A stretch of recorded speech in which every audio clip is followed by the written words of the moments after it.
ഇന്ന് ദേവയുടെ ഓണം സെലിബ്രേഷനാണ് സ്കൂളിൽ. രാവിലെ ഇവനെ ഉണർത്തുന്നതെന്ന് വെച്ചാൽ ഒരു ജോലിപ്പാട് തന്നെ.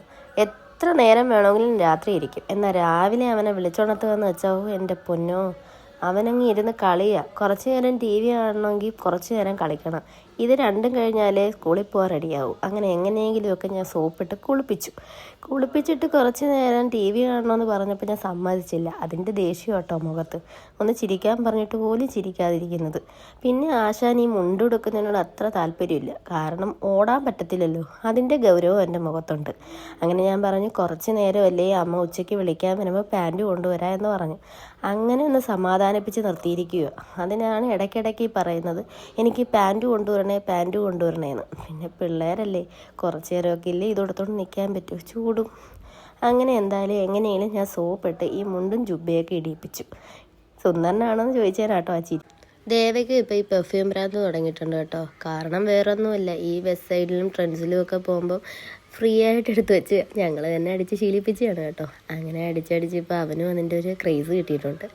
അങ്ങനെ എന്തായാലും എന്താ ചീപ്പി ഒതുക്കുകയാണ്. ഇവൻ്റെ മുടി ഒരു നേരവും നേരെ ഇരിക്കത്തില്ല. എപ്പോൾ നോക്കിയാലും അവൻ്റെ നെറ്റി കാണാത്ത ഇങ്ങനെ തന്നെ വന്ന് കിടക്കും. അപ്പോൾ ചുമ്മാ ഒന്ന് ചോദിക്കാമെന്ന് ചീപ്പിയതാണ്. ഈ സ്ട്രെയിറ്റ് മുടിക്കാർക്ക് ഒരു കുഴപ്പമുണ്ട്, പക്ഷേ എനിക്ക് ഭയങ്കര ഇഷ്ടമായിരുന്നു ഈ സ്ട്രെയിറ്റ് മുടി. ഇപ്പം എന്തോ ഇവൻ്റെ മുടി കാണുമ്പോഴത്തേക്ക് എനിക്കത്ര ഇഷ്ടമല്ല.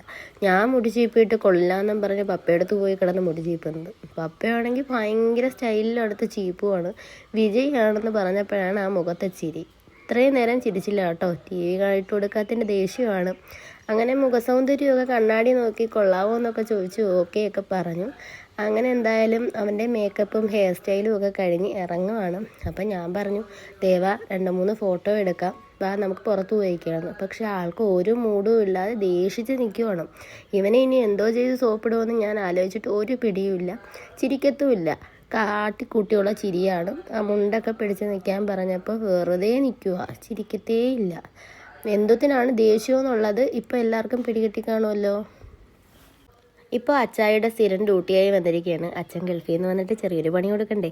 അങ്ങനെ അച്ഛനാണ് ഇപ്പോൾ ദേവയെ സ്കൂളിൽ കൊണ്ടാക്കുന്നത്. അങ്ങനെ ടാറ്റാ ബൈ ബൈ ഒക്കെ പറഞ്ഞു വിട്ടിട്ട് ഞാൻ ഉച്ചയ്ക്ക് ചെല്ലാമെന്ന് പറഞ്ഞു. ഒരു 12-12:30 ആയപ്പോൾ ഞാൻ ചെന്നപ്പോൾ എന്താ അവിടെ പായസം കൂടി തകർത്ത് കിടക്കുവാണ്. ദേവ കുടിച്ചോ എന്തോ, അവന് ഈ മധുരത്തോട് വലിയ താല്പര്യമില്ല. അങ്ങനെ നോക്കിയിരിക്കുന്ന കണ്ട് ഞാൻ ചെന്നത് കണ്ടില്ല കേട്ടോ.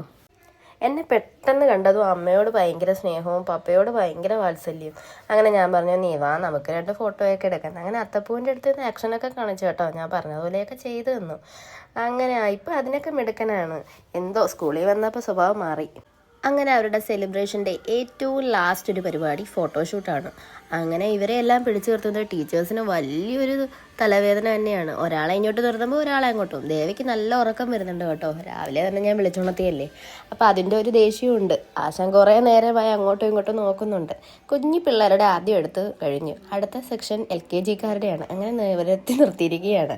ദേവയ്ക്ക് പെട്ടെന്ന് പപ്പയുടെ കൂടെ കയറി പൊക്കോളാൻ വയ്യാത്തതിൻ്റെ വെപ്രാളമുണ്ട്. അങ്ങനെ ഫോട്ടോയൊക്കെ എടുത്ത് കഴിഞ്ഞ് ഇറങ്ങി പപ്പയായിട്ട് പോവുകയാണ്. ടാറ്റയൊക്കെ പറഞ്ഞു കേട്ടോ. ദേവയുടെ ഈ ഓണം സെലിബ്രേഷന് യൂസ് ചെയ്തിരിക്കുന്ന ഡ്രസ്സ് വേറെ ഒന്നുമല്ല കേട്ടോ, പുളിമൂട്ടിൽ നിന്നാണ്. ഒത്തിരി പേര് എന്നോട് ചോദിച്ചതാണ് അവൻ്റെ ഫോട്ടോസൊക്കെ ഇട്ടപ്പോൾ. അപ്പോൾ അവന് നന്നായിട്ട് ചേരുന്നുണ്ടായിരുന്നു. 1200 എന്തോ ആണ് റേറ്റ് വരുന്നത് കേട്ടോ.